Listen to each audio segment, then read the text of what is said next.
Hello there. Welcome to Football Never Sleeps, our off-season Notre Dame football YouTube show that will run weekly all the way through spring practice, the end of spring practice, the Blue Gold game on April 22nd, maybe even further if there's a demand for it. Now, the one thing that we do is we move it around during the week to reflect the news cycle. And so we landed on Tuesday night this week. But you want to subscribe and hit the notification bell. This isn't a trick. It doesn't cost you anything. And that way you'll know when we're going to have new content. And that includes our other content. We have videos. We'll have some videos from spring practices. We'll have interviews that we put up there. So don't be afraid to subscribe and hit that notification bell. Got a lot going on tonight. The latest in Notre Dame roster attrition. We're going to address some big picture questions related to Notre Dame's viability as a national championship hopeful team, whether that's still a hope. And then we're going to take a little sneak peek at spring practice, which starts a week from Wednesday. So we'll also take your questions during the course of the show. We work them in as we kind of get to those topics. So make sure that Tyler will tell you how to do the questions because I'm not sure I know how to do it, but I know how to answer them. So get in the question queue and we'll get to your questions eventually. Yeah, I have confidence that you could figure it out if you were the one on the viewing end, Eric. You just make sure you join us on YouTube, whether it's via the app or the desktop website. If you're on the desktop and in a full screen mode, the chat should be to the right hand side, and you can submit questions over there. If you are in a mobile format or using the app, the chat box should be to the bottom of the screen where we're speaking. So go ahead and submit questions there, submit comments, say hello. Anything you can do or want to do, we welcome it as long as it's not vulgar.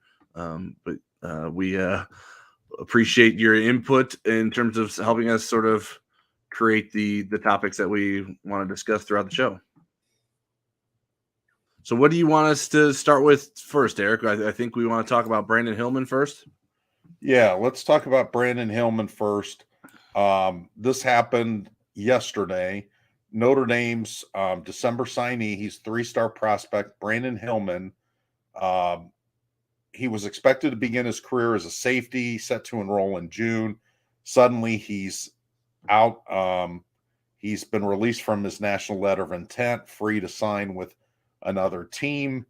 And he, this feels like it came out of the blue. I know that there's not a lot of official details yet, but what do you know about this, about Brandyn kind of falling off the roster here? Yeah, I haven't really been able to track down a lot of details currently. Getting some crickets, maybe it's because spring break has started. Right. People are trying to get away. I know others have either reported or suggested that there's some sort of academic impact that was related to this. In my own reporting, I like to be confident in the specifics if I'm going to sort of speculate about something that can paint someone in a negative light, which can be the case when you're talking about someone's academic record or resume. So I don't know for sure exactly what happened. Brandyn did not respond when asked to comment. He has been busy receiving a bunch of offers from other schools, it seems. So whatever the issue was with Notre Dame, it seems at least right now that there are plenty of other schools that aren't too concerned about it. So that's a loss for Notre Dame and potentially a win for someone extremely late in the recruiting cycle right now with Brandyn Hillman. As I mentioned just a second ago, he could play a lot of positions. He could be a running back, wide receiver, wildcat, quarterback, corner, safety. He played safety, I believe, in the Polynesian Bowl. I watched that game, and he looked decent. I mean, he looked like a guy that fit in with that group. And that Polynesian Bowl is one of the high school all-star games in January. And this one was in Hawaii with Manti Te'o watching. So let's assume he was going to start his career at safety, which I think just about everybody on the beat was assuming given the needs at safety. So from a 2023 standpoint, what is this? How does his absence affect the roster, the position group? I don't think it's not a huge impact. I think it's a little bit risky in the fact that you're not. I think you need someone to sort of be maybe like the fourth safety of that group, and it depends on how things play out with Thomas Harper. I think right now you feel good that DJ Brown, Xavier Watson, Ramon Henderson are contributors at safety. Is Thomas Harper more of a nickel? Can he help at safety when he's not playing nickel? Will Jaden Mickey maybe emerge as a nickel option, and then Notre Dame can play Thomas Harper more? Now, when I say the fourth spot, that doesn't mean that necessarily Thomas Harper would be the fourth safety in use there, but sort of figuring out what's the best combination to use those guys in.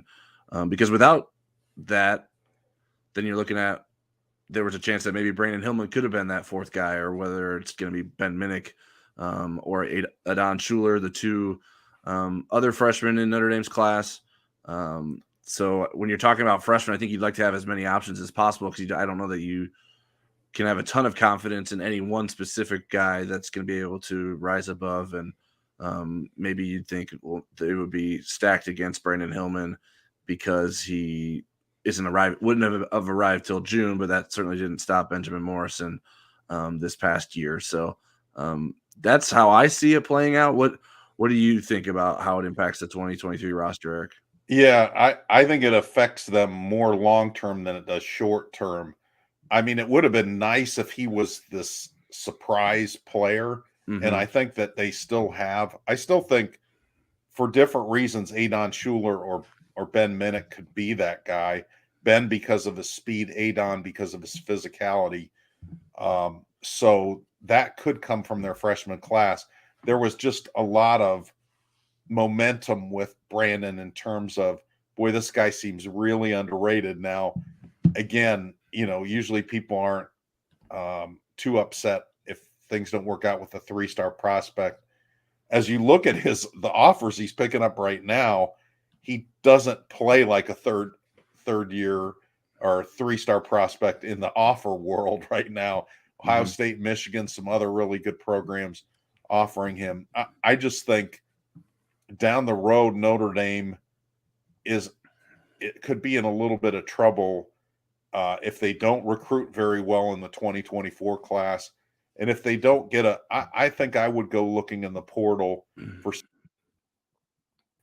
and ideally somebody with more than 1 year of eligibility, which is threading the needle in terms of admissions. Right. It has happened at Can. Brandon Joseph had multiple years of eligibility, but chose only to use the one before he went into the draft. It's the only position group on the team that doesn't have a Rivals 250 prospect, a former Rivals 250 prospect. And, I think they've got to pick it up a little bit with the safety recruiting. They obviously thought they were going to have Peyton Bowen, who was an 11th hour defection to eventually Oklahoma. Right. But you look, they're old at that position. DJ Brown is done after this year. Thomas Harper, whether he plays only nickel or is able to give you a little bit of safety play too, he's done after this year. Ramon Henderson is a senior with potentially a COVID option year left. Xavier Watts is a senior with a redshirt year and a COVID option yet. But if he keeps ascending, he's going to want to go into the NFL draft. And the one guy nobody mentions, and it leads you to believe, you wonder whether he's going to be here after the spring, is Justin Walters. We haven't heard a lot about him. And then you have the two freshmen. So you look at 2024 and you could have, a numbers problem and a quality problem. So safety suddenly becomes a big focus, I think, long term. Yeah, I agree with that. And I know in the 2024 class, Notre Dame was looking at adding 2 safeties originally. Now I think without Hillman, that probably bumps up to 3. It's just quite the contrast in terms of where Notre Dame is now than where it was 4 months ago when it had Peyton Bowen in the class, and was going to add Brandyn Hillman as potentially a fourth guy that could play safety in the class. So some work to do there for Chris O'Leary at the safeties position.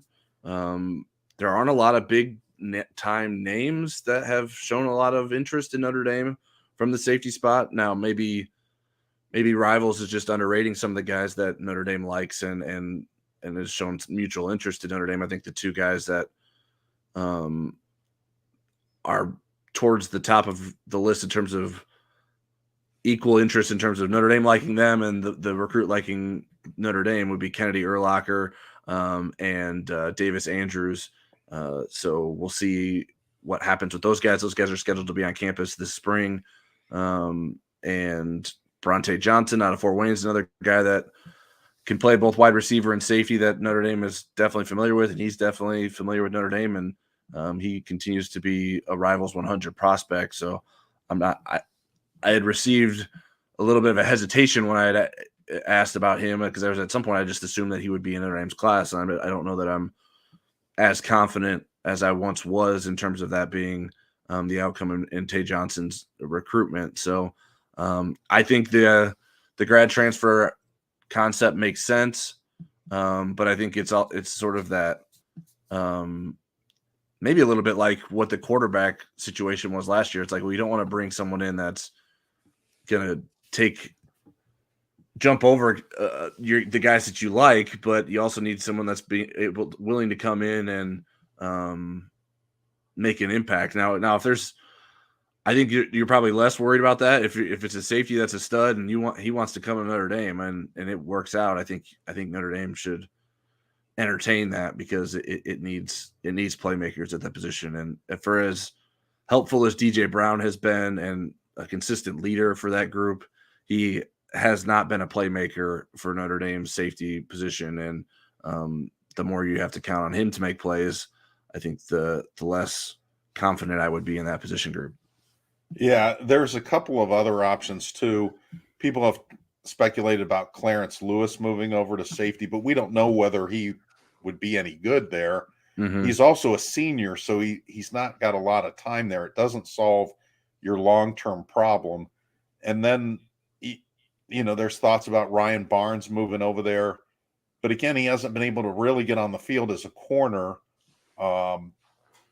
It just seems like that he would all of a sudden become an impact safety seems like a bit of a stretch. So, but those are a couple other options, especially if they need some bodies in the spring. They're going to be a little short-handed. We don't know that Thomas Harper's going to be able to take contact coming off of that shoulder injury.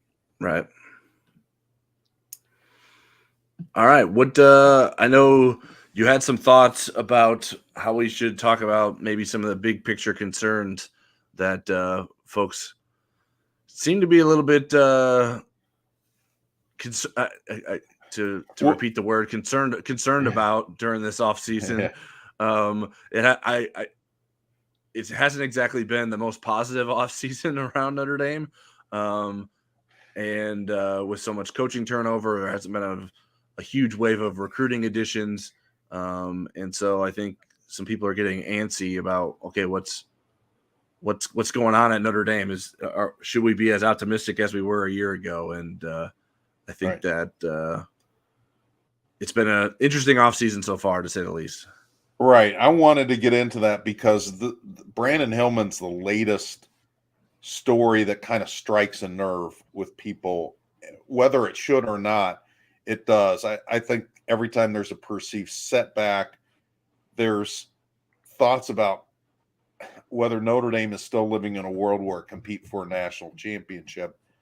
And sometimes it's, people are justified in that thinking. And sometimes I think it's a bit of an overreaction. I think in the Brandyn Hillman, let's say it's, and we don't have it confirmed with but again, what's been reported out there that maybe he fell short of some conditional things with his academics that didn't get fulfilled and then didn't make it through admissions. If that's the case, I think people are overreacting and to the big picture here Mm. in terms of Notre Dame being too strict. If there was actually conditions and somebody didn't meet them, then you can't, let them through the door. Then what are they going to do when they get here? Are they going to live up to things academically? Again, I'm talking more in the hypothetical than in Brandon's actual case. But when there's not solid details on the reason that he's not coming, I think people speculate even more. Was it something character-wise? Was it something like this? And I think it's better served for everybody once the truth gets out. But there's other issues that also hit the sky is falling button, and just general concerns. With the coaching searches, we saw this. The assistant coaching searches. People were worried about how willing Notre Dame coaches were to leave and go to other jobs. Was this a matter of money? We get into the Andy Ludwig thing, the offensive coordinator candidate from Utah, with a whole buyout, and people feeling like, well, Notre Dame is just going to go on the cheap. And yet they go out and hire at least one very expensive assistant and offensive line coach, Joe Rudolph. And I would imagine Marty Biaggi coming from Ole Miss wasn't a cheap hire either. I mean, they spent big money to get two of the best coaches at their position groups. We look at NIL stuff. Anytime Notre Dame loses a recruit, people are, or that a recruit gets a little bit shaky, people assume it's NIL. And Justin Scott, who's not even in the class, a 5-star defensive tackle from Chicago, if he ended up at Georgia, I would not think that was an NIL thing. I would think that that's a Georgia thing, where Georgia pumps guys into the NFL at those interior positions. And also, I believe he's got family in Georgia. He had mentioned Georgia to Clint Cosgrove before he even got an offer, when he was really leaning toward Notre Dame, talked about how much he liked Georgia. So this isn't coming out of the blue. So I think people are concerned about some of those things. But Tyler, let's take each one of these a little bit. One more I wanted to mention was the high hurdles for transfers. And boy, I'll tell you, that's going to be very interesting with the men's basketball program, as they're going to lose over half their roster between expired eligibility and transfers or potential transfers. But let's back up to the Hillman thing. Do you think that this is this is an issue, that this is something worth looking at from a big picture standpoint, with Hillman falling off the roster? Yeah, I mean, I would feel more. I'd like to know exactly what happened more to say, like, to what level I think it's an issue. But if we assume what has been suggested, that it's academic related, that's not like a new development for Notre Dame. Like, this has happened to Notre Dame in the past. There's guys that want to come to Notre Dame and things don't work out academically for them, and so they have to make a late exit before they get to campus, or even sometimes, in the case of T. Shepard, their exit happens after they make it to campus. So I was trying to rack my brain of, like, okay, who are some of the guys that happened to that I can recall, like, in the time that I've covered Notre Dame, which is in the last decade or so. T. Shepard, like I mentioned, in the 2012 class. Bo Wallace and Prentice McKinney were in the 2015 classes, or in the 2015 class. Both of those guys had to exit. Defensive end Bo Wallace, not the quarterback that many people are more familiar with. And then running back Marquis Stepp in the 2018 class. And from that list, I mean, Stepp has been the most successful player, but he's also been a transfer portal guy that hasn't been able to necessarily meet his potential as a player. So if we're like looking like, okay, is Notre Dame is Marcus Freeman going to have an issue if he can't get those kind of players in? It's like, well, I think Notre Dame's been fine without the guys that have gotten tripped up by that. Now there may be some other guys that I've forgotten or didn't come up with when I was thinking about this before the show that were more impactful. I think some people will cite guys that are could have happened 20 or 30 years ago, which I don't know how relevant that is to the current situation. But so I don't know. I mean, I think it seems to me that Notre Dame can make things work as long as there's like a mutual making things work aspect to it on the academic side of things. Certainly there are certain requirements you have to reach, specifically foreign language. Some can be a barrier sometimes, and making sure the credits apply to get into Notre Dame. So I think it's I don't think it would be towards the bottom of my list in terms of problems. Now, if we're talking about academics and the transfer portal, then that's pretty high on my list. But in terms of recruiting, I think as long as Notre Dame, as long as there's transparency, there's a willingness, it seems like it tends to work out for Notre Dame more times than not. And I don't know that it's been a huge barrier for guys that were like close to the borderline. If it's like a guy that's like, what are they doing trying to take that guy? And that probably was never going to work in the first place. And that's always going to exist. But if Notre Dame wants to hold its academic standard in some way for its football program, then I don't think that there's a huge issue or that's going to like prevent Marcus Freeman from tapping into the potential of this program as is. What do you think? Yeah, I think when people get too wound up about the admissions stuff, you got to realize if you let people in that can't compete in the classroom, they're not going to end up staying here. They're not going to last. You can say, well, they got tutors, they got all this. Yeah, they do have lots of supports.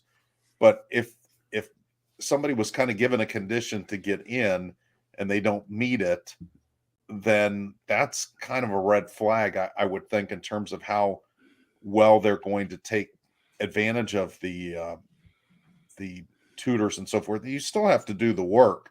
Right. And so we'll see. And again, I'd like to talk about it more hypothetically, but some of the people you mentioned were also in that boat. There was also the cornerback from Kentucky. I can't remember his name. That was a legal issue. It was like Landon Bartleson or something like that. Landon Bartleson, who lost his scholarship. So I also noted when you interacted with some of the people in the question portal, Stanley Watkins from Virginia. That's the Stanley Watkins that's known for his pancakes. And if it's even not, we welcome you to the show. But Stanley Watkins is known for his pancakes, the Stanley Watkins I know of. So hopefully he can acknowledge whether he is the pancake maker and if he has a question. But let's look at the reverse side of it, and these would be a little bit less painful if the transfer portal wasn't such a narrow thing for Notre Dame. Grad transfers are easy to get in. You have a degree, you're going to sail through admissions with your degree by and large. And you don't even have to be graduate degree seeking anymore. Like right. Sam Hartman's like Sam Hartman's like I'm non-degree seeking right now. I'm taking a theology class. Like it's not that taxing for these graduate students that come into Notre Dame, which maybe rubs people the wrong way. But the idea is to get guys to graduate, and once they've done that, the standard is a bit different. Right. So that also helps. And there are also Notre Dame graduate students who are in non-seeking degrees. Drew Tranquil was one of the first I can remember where they kind of changed that. And he took incredible advantage of that from a recovery standpoint. That was a guy that spent a lot of time fixing his body from all the abuse it took. And I think it got him to the NFL it was the difference between being non-degree seeking, degree seeking. So the grad transfers are an excellent thing for Notre Dame, and all of their transfers, I believe, in this batch, including the walk-ons, are grad transfers. The thing about it is, could you, again, plug a hole? Let's say there was a former 5-star safety that was really interested in Notre Dame that's just finished his sophomore season somewhere. Then it starts to get sticky with Notre Dame. That's kind of the cutoff area. They have taken guys that have been juniors or through their junior or senior year, and Brandon Joseph was one of them. but it's very difficult right now to get them through the admissions door because the deans really want kids that get Notre Dame degrees to have the majority of those majority of their credits from Notre Dame and not another school. If you eliminate too many credits for an underclassman, then they get behind in the progress that they're supposed to make toward graduation, and then that doesn't work out either. If you say, well, no, this class, this is a not to our standard. So it doesn't rule out every underclassman, and we can look at other sports where Notre Dame has been able to make that happen. It would have happened with C.J. Williams or Anthony Lucas in this cycle had those guys wanted to come to Notre Dame. One's a wide receiver from USC who Notre Dame recruited hard the year before. The other is a defensive end who's going to go to USC. He's from Texas A&M, and he could have made it through admissions based on Notre Dame's familiarity and their academic standing, and then only being freshmen and not logging a lot of credits. But right now when you look at the top schools, they're not loading up like USC. If you look at Georgia and Michigan and Ohio State, they're not wholesaling transfer guys. But what they are doing, if they've got a hole in their roster, they go out and find somebody really, really good, and they're able to get them into school. Notre Dame, it's conditional. I do think that that's a concern for fans. What Notre Dame's administration, I know that there's talks about it, but are they ever going to get to the point where they say, okay, let's find a happy medium here that serves football, but also serves the mission of our university? Yeah, I think I think it's tough too, because like say C.J. Williams or Anthony Lucas came to Notre Dame, and it sounded like there wouldn't be an issue in terms of getting them in. But I think when you're evaluating, when the university and the schools within the university are evaluating them as students, it's like, well, our goal is to get this kid to graduate. And if he's already spent a year in college somewhere else and maybe didn't make a lot of progress towards getting a degree at Notre Dame, is he really going to be here for another 4 years? I don't know how much more class Brandon Joseph would be required to do at Notre Dame to get a Notre Dame degree, but I think it's pretty substantial. So that is, I think that's part of the concern there, and I get that concern. And so figuring out an avenue to address that and make everyone comfortable with that, I think is important, because I do think it does leave Notre Dame vulnerable. It puts more pressure on Notre Dame evaluating its players better and nailing its recruiting evaluations, developing them better and efficiently. And so you can afford less like misses, because Notre Dame's also a place where guys come, and even if they're not great football players, they're going to be here for 3 years and graduate. Like that's sort of the process for most of Notre Dame's football players, even if they're not meeting their expectations on the field. So I think it eliminates for Notre Dame the opportunity to fix mistakes in recruiting or on the roster with multiple year fixes. Because if you're bringing in grad transfers, now maybe some grad transfers may have 2 years of eligibility left, but I think you're dealing with a much smaller number there than you could if you were bringing in a decent number of undergrad transfers. Now, even if there was some sort of adjustment for Notre Dame, I wouldn't anticipate Notre Dame to start bringing in 10 undergrad transfers a year or anything like that. But the ability to do it when you need to, and to continue to put your football program in a better position, I think would be a welcomed addition for Marcus Freeman and the coaching staff and the recruiting office and everyone involved there. Right. So I think that's definitely something that there needs to be talks about this offseason, and there needs to be movement on it. Otherwise, I mean, again, Notre Dame can get some good grad transfers. They may have gotten the best grad transfer in the country, and some people's opinions in Sam Hartman. So there's certainly quality players out there, but you have more inventory, so to speak, if you can get the grad transfers. And Notre Dame probably, when we look at the roster after spring, and I know that they're over the 85 scholarship limit now, but they will probably need to add from the safety position. And I still think unless there are a lot of surprises positively, they'll need to add from the interior line position one spot as well. So, okay, well then the NIL part of this is the part that's the hardest to answer about whether Notre Dame can compete or not. They're certainly putting more resources into it. They're hiring more people. I think Notre Dame needs to do a better job in terms of letting high school students know how well the Notre Dame players are doing legally with legal NIL, not acquisition fees, but actual NIL stuff. And some of the some of the publicities out there with the fund that Brady Quinn and Tom Mendoza are anchored to, but there are other, it would be good for them to know that Michael Mayer, what his NIL deals were. Apparently Sam Hartman has a handful of them that are related to Notre Dame and its brand. So,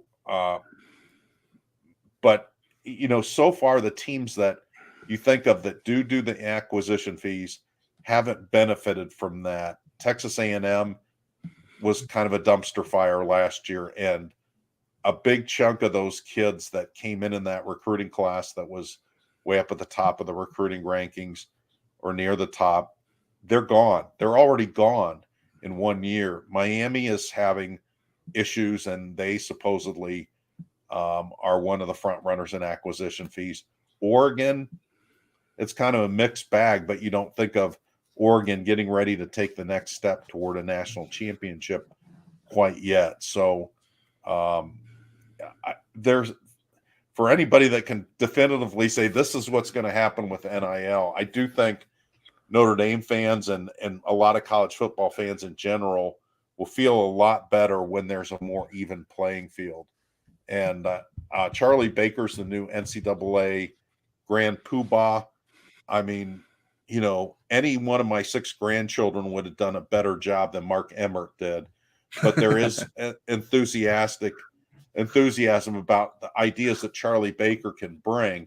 Now, does he have the clout to make them happen? Can he get Congress involved to get this? Because we're still getting revisions of state laws that give teams more permission to do the kind of illegal, or for lack, I guess illegal is the best way to put it, but unintended consequences of NIL. It's giving them permission to do that with their state laws and trying to give the schools in their state an advantage, which is a big political win. So that's the kind of politics we don't want in NIL. I think Notre Dame can sort of maneuver around the acquisition fee aspect of NIL, but I think it's still as long as that is in existence, Notre Dame is going to run the risk of recruits from its class getting poached late in the cycle without having sort of similar type acquisition fees of its own. I think Notre Dame managed through that in the previous cycle. Some of the kids that Notre Dame still signed had opportunities and offers elsewhere, but I think it's the more commonplace it becomes, and if it becomes real money and not just funny money that's proposed and doesn't actually come through, then maybe it becomes an even bigger threat to Notre Dame. I think from my standpoint and my understanding, I think the counter for Notre Dame is to be more transparent and elevate the NIL opportunities available to them.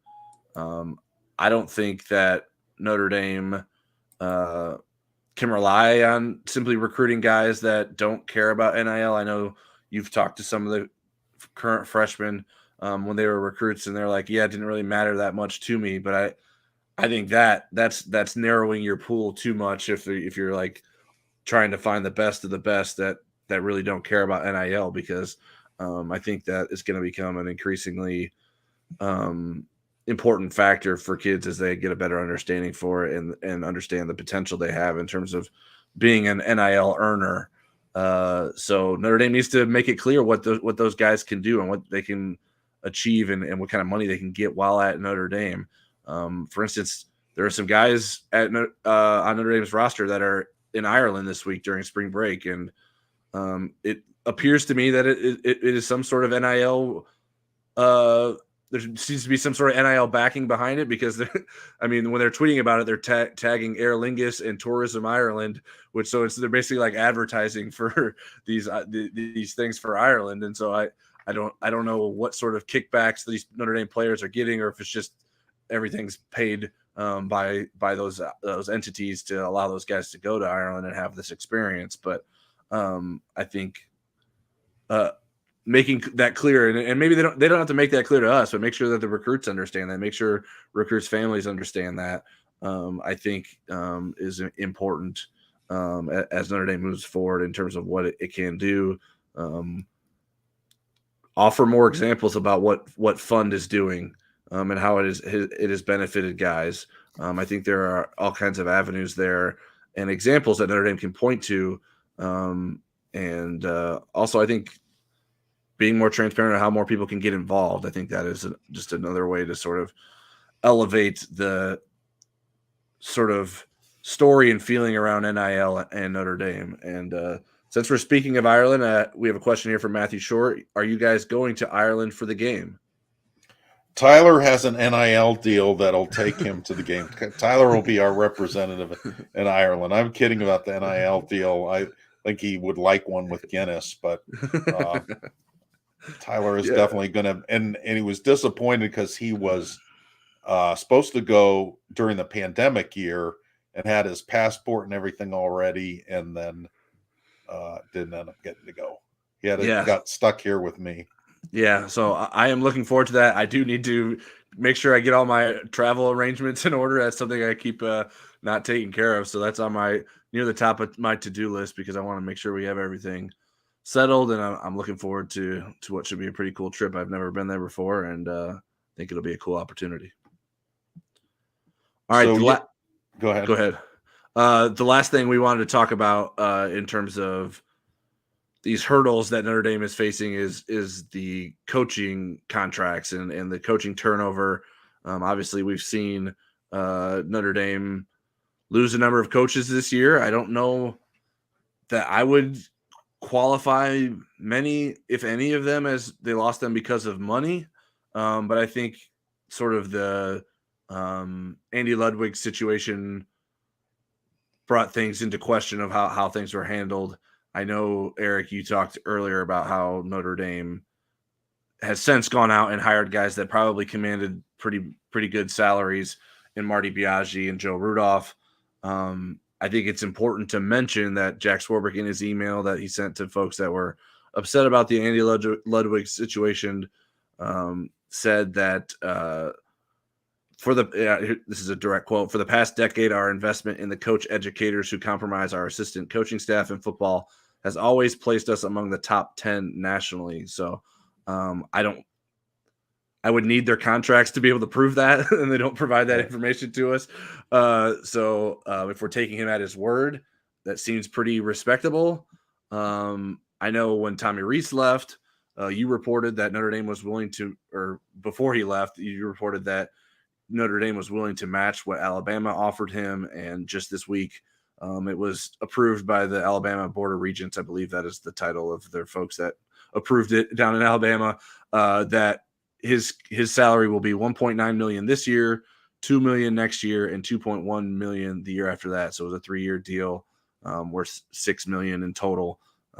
So if Notre Dame's willing to be competitive with that for an offensive coordinator, I think that puts him towards the top of offensive coordinator salaries in the country. So it's one thing for us to hear it, and it's another thing for Notre Dame to be doing it and actively keeping guys by that.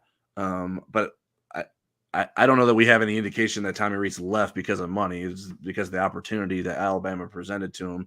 And I think most people can kind of understand that if they're not looking through shamrock-colored glasses. Right. And I should mention Gino Guidugli is also among the new hires. I don't know that he would command the upper echelon kind of salary just because of his experiences so far, but he's the guy that if he does well, it's going to cost money to keep him. And Notre Dame, I mean, Marcus Freeman has hired some really good assistants, and people want them. So Notre Dame is, I think, in a pretty good spot right now. But this points to the media deal that they're in process of trying to wrap up with either NBC or NBC and other people with streaming and so forth. This all popped up when USC and UCLA joined the Big Ten, impending joining the Big Ten last summer, because there is such a gap forming between future revenue for the Big Ten and the SEC and everybody else. Well, if Notre Dame is with everybody else and isn't comparable to the Big Ten and the SEC, then yeah, when a Big Ten team or an SEC team likes Notre Dame assistant, they're going to be able to outbid Notre Dame. They're also going to be able to have better facilities. This is why that media rights contract is so important. And if Notre Dame can't approach those numbers, they really do need to think about joining the Big Ten or the SEC, because you're just not going to be able to compete consistently on the level if you're so far behind. Florida State has bellyached about this with the ACC. They're, I think, posturing to try to get an uneven distribution revenue in the ACC. But I think even if they got that, it would not measure up to what the SEC and Big Ten schools are without a renegotiation of the ACC contract. Yeah, I think that is going to be an important piece of how things move forward for Notre Dame. The ACC, Notre Dame is sort of tied at the hip with the ACC, and its stability is incredibly important to Notre Dame. Otherwise, it seems like it would need to find an exit ramp here in short order. But the ACC seems to be sort of tied in as it is, and we'll see how that all plays out. I'm curious how close to the number that Notre Dame wants it's able to get from NBC, and if there's a number that it would get from NBC that would say, you know what, I think we can do better elsewhere. What would sort of come of that? So something we'll be monitoring. I don't know that we'll have a ton of updates on until it sort of gets near the finish line, but I think that's something that, like you said, is pretty important in terms of Notre Dame's financial feasibility in terms of keeping up with everyone else that it's trying to beat for national championships. You wonder if there would be a split that NBC do some games, maybe another network do some games, since NBC with their Big Ten has locked into primetime games, which doesn't leave Notre Dame, other than streaming, a possibility to have night games coming up once we get past the 2023 season. Supposedly Notre Dame's going to be in those primetime spots still, but we'll see. I don't know how that's all going to play out, and maybe that's part of some sort of leverage. Maybe it'll be Notre Dame after dark, like the Pac-12 after dark. I hope, for our sake, I hope not, because we're up pretty late when it's an 8:00 kick or a 7:30 kick. I can't imagine if it was later than that. That would be torture for us reporters.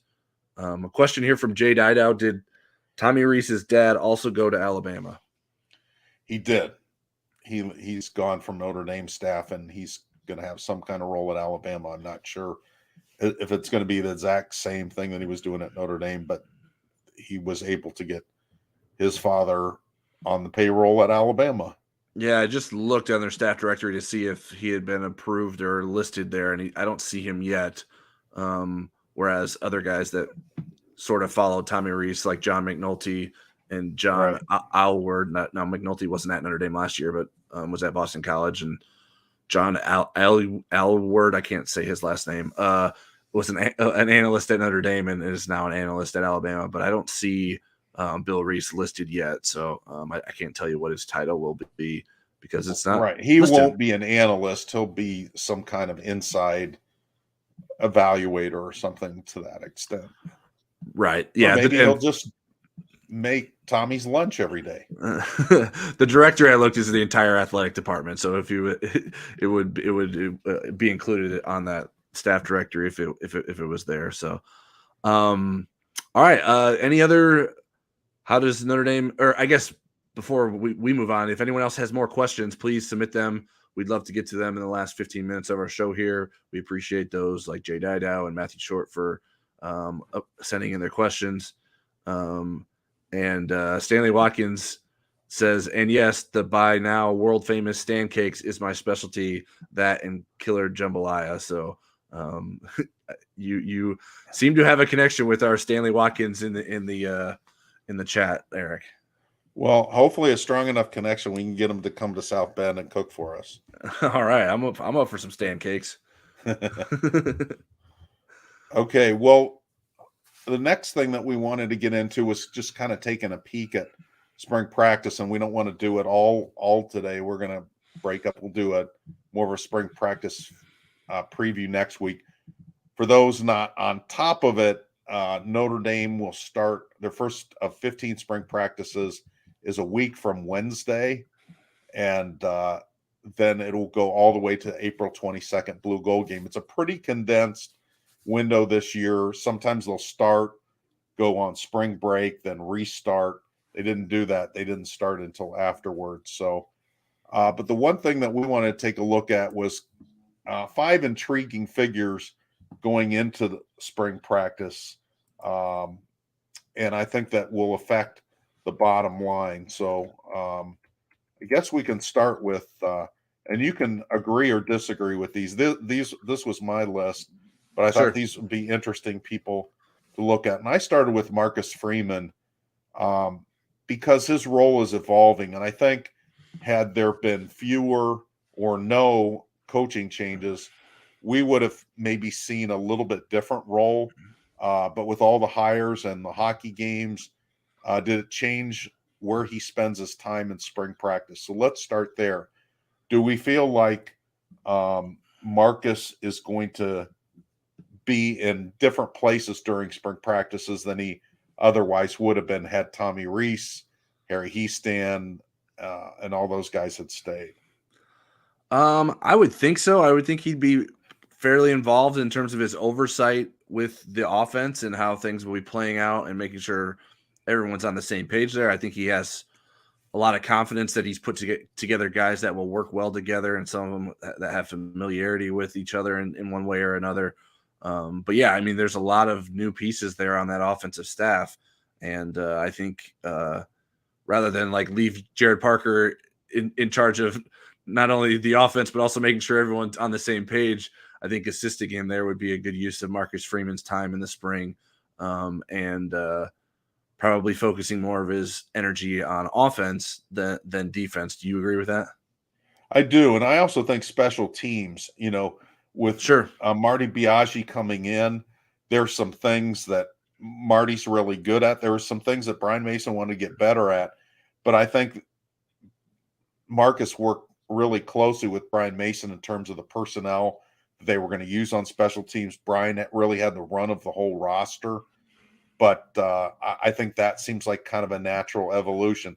Had this not happened, I could have seen Marcus spending more time on the defense, helping to fix some of the issues, maybe with the defensive line, with run fits sometimes where there were these big burst plays, and the red zone issues. Notre Dame, now a lot of people got to the red zone against Notre Dame, but when they did, they almost always scored, and a lot of times scored touchdowns. So maybe generating more turnovers, more stops in the red zone. I think that's going to have to fall more on Al Golden's shoulders with these changes. Yeah, and that should be something that Al Golden should be confident in and competent in. That's why he was hired in the first place. How involved do you think Marcus should be with the quarterbacks? I would probably say minimally. I think he could play some role in sort of making Tyler Buckner feel like he has a future in the program. I think that's the thing that I wonder the most about with Tyler Buckner, because I think if you get Tyler Buckner to buy in and stay, I think that's good for the program. I think there's a chance he could be Notre Dame's starting quarterback in 2024. But he needs to feel like there's a reason for him to stick around. And I think it's harder to do that when Tommy Rees isn't here. Like what sort of loyalty does Gino Guidugli have to Tyler Buchner? And so Marcus Freeman sort of establishing that, helping make that happen. Now maybe Gino gets in here and he's like, you know what, I don't really see it with Tyler Buchner. That's not how he expressed it the other day when we talked to him. But I think that there's a role that Marcus Freeman can play there in making sure that Tyler Buchner and to a lesser extent Steve Angeli feel confident that they still have a role in the offense moving forward, that their future is still bright, even if the guy that recruited them is no longer on staff. And so that would be the way that I would like to see Marcus Freeman get involved with the quarterbacks rather than him like teaching footwork or like evaluating their progressions and stuff like that. I think that Jared Parker and Gino Guidugli should be the ones that are sort of leading those conversations. What say you?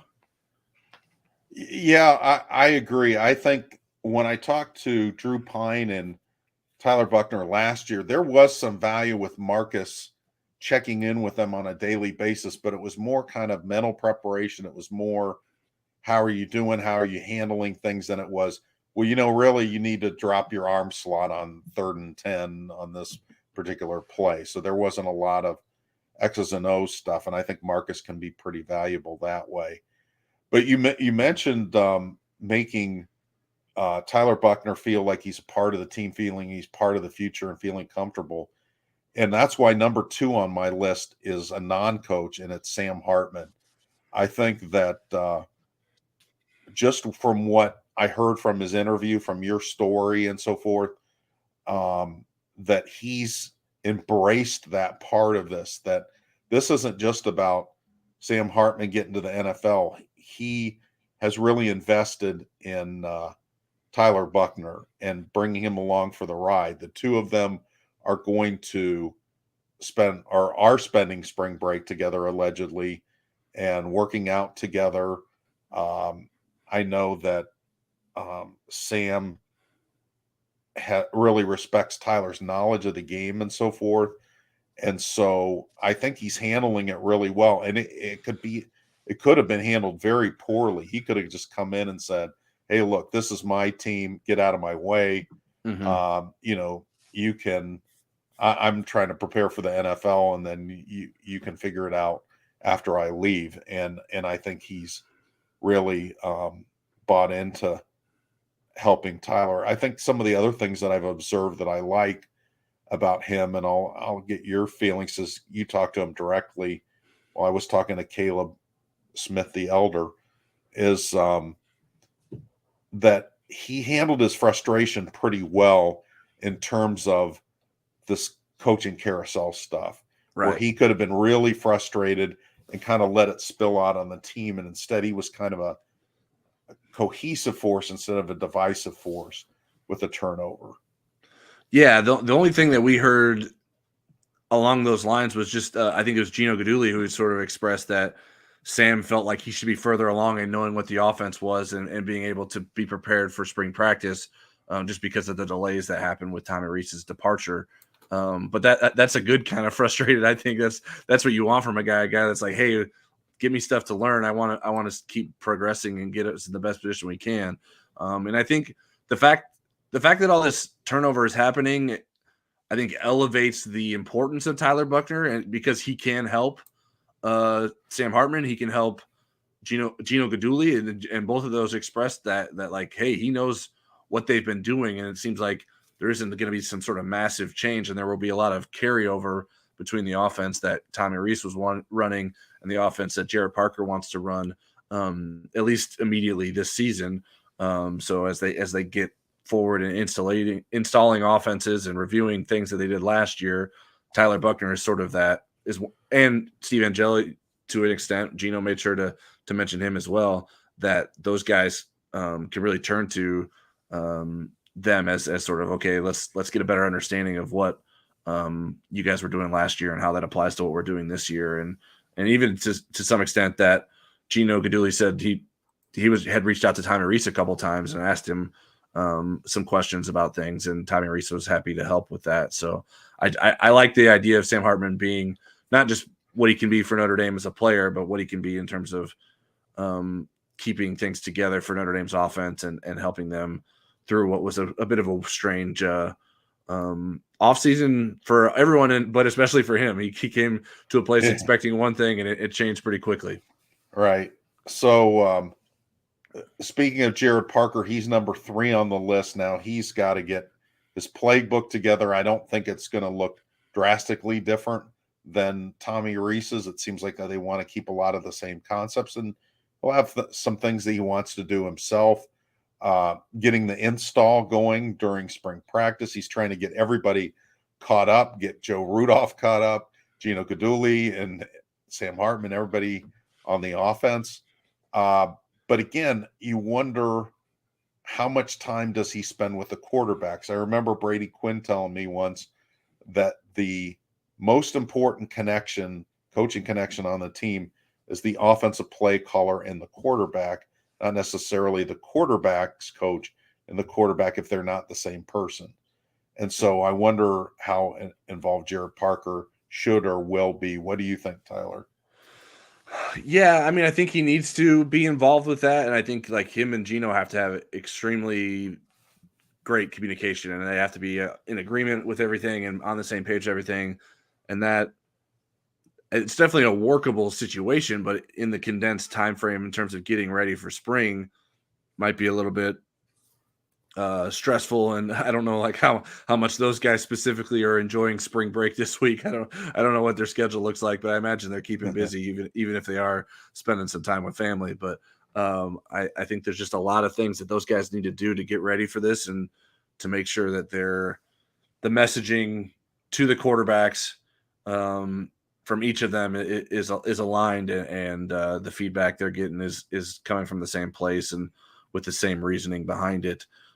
So I think they have to sort of get to know each other a bit as they sort of get to know the players in a different way. Obviously, Jared Parker knows these guys, although he doesn't know Sam Hartman particularly well necessarily either.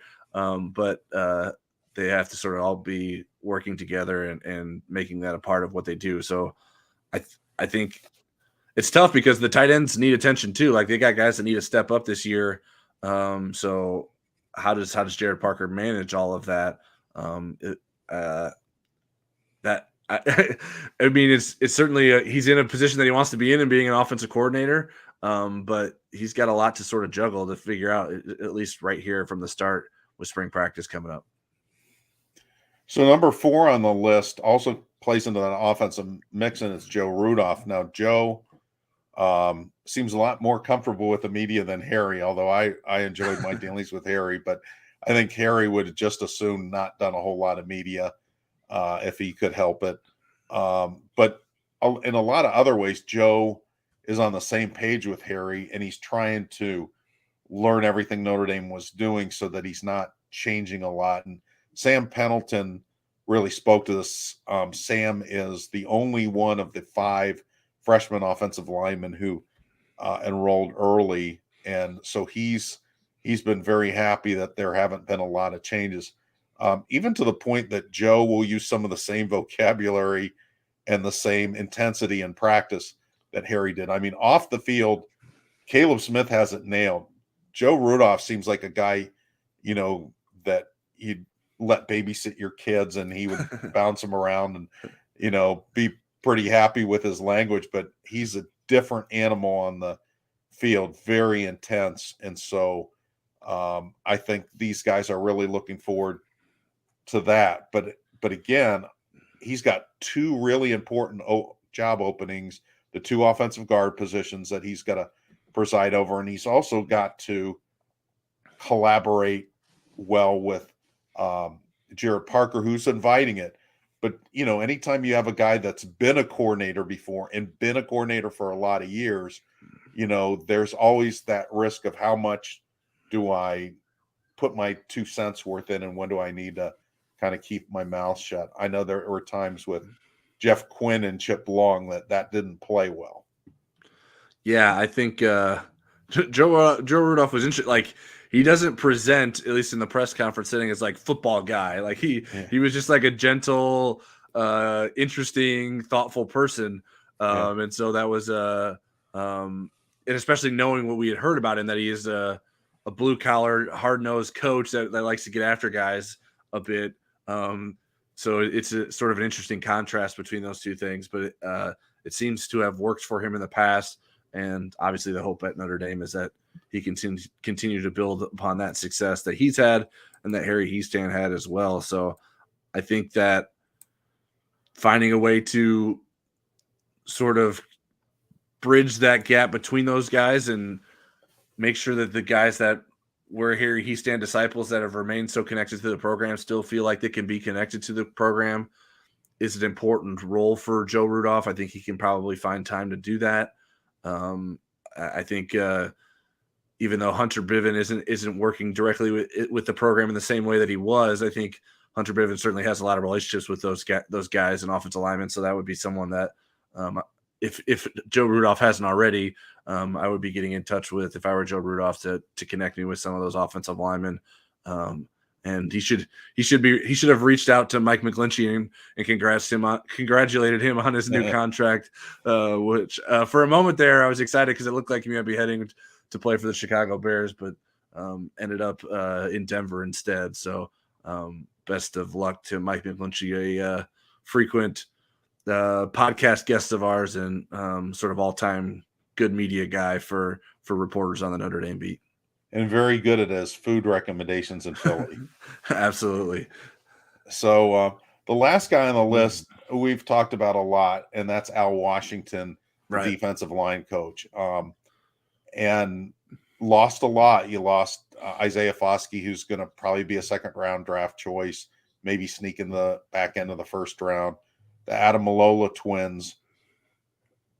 And Jason Adamalola should be a draft pick. If he's not, something went wrong with his player development. That was a top 150 guy coming out of high school.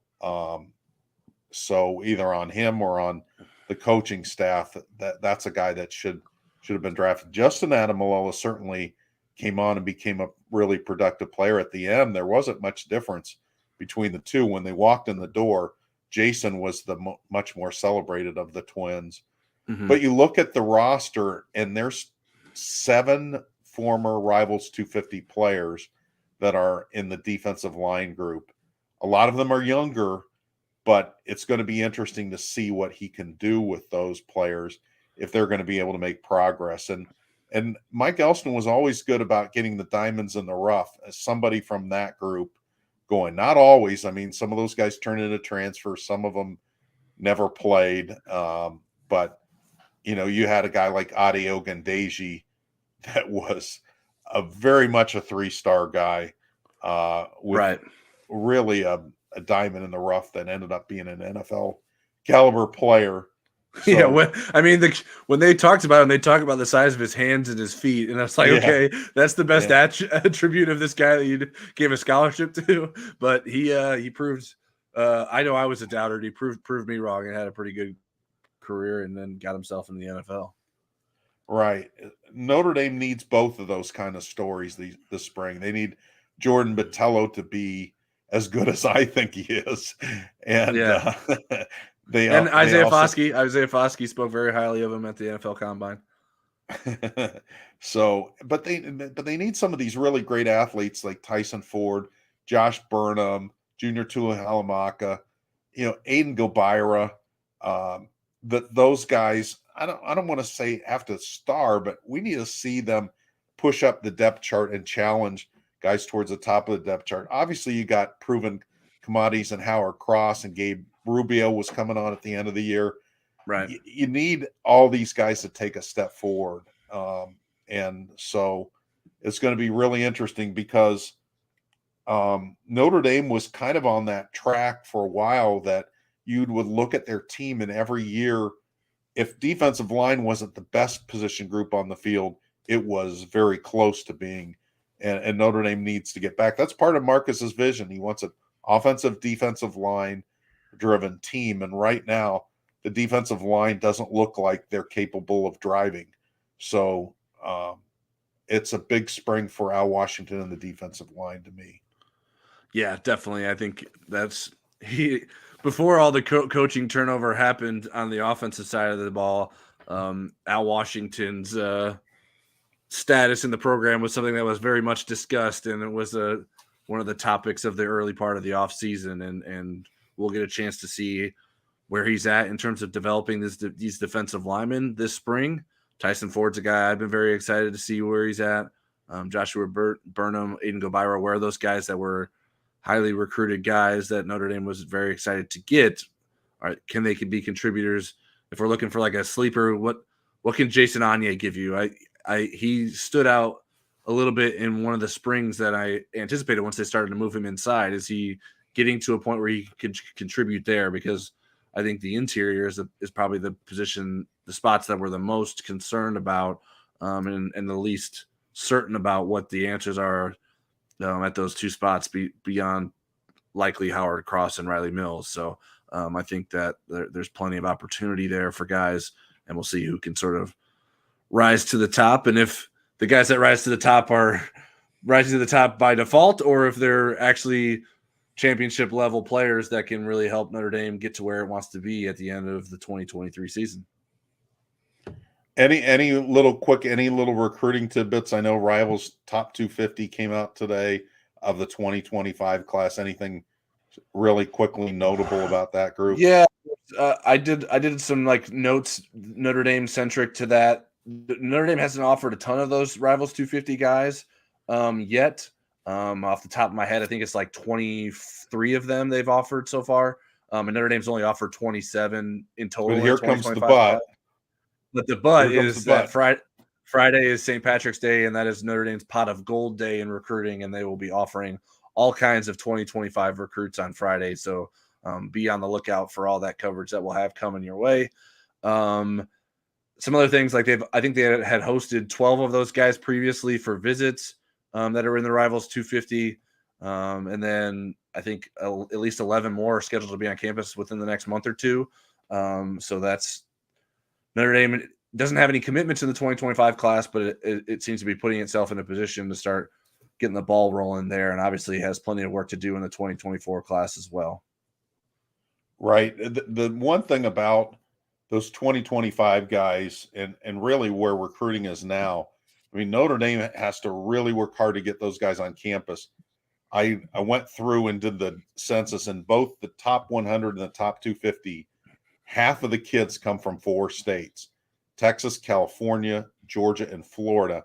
None of those are an easy drive to Notre Dame. So it's a flight expense and time to get up there. So it's not easy to just hop, skip, and a jump to take an unofficial visit.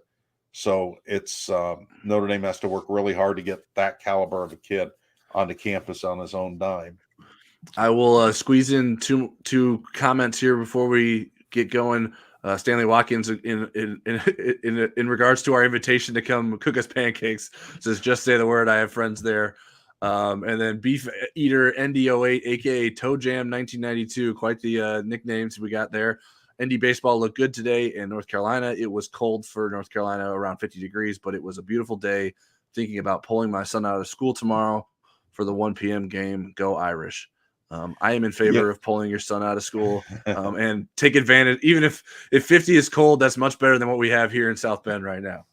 Yeah, so Notre Dame won 6-3. They only got 4 hits. The hitting has been very light other than the last Georgia Tech game. They had 9 walks. They drew 9 walks. They won 6-4. Carter Putz drove in 4. Pitching was really good after the first inning, 8 innings of 1-run relief. So their relief pitching especially has been very good this year. They're in Holly Springs, North Carolina, playing St. Joseph's of Philadelphia. They've got, as Beefeater said, they've got another game tomorrow.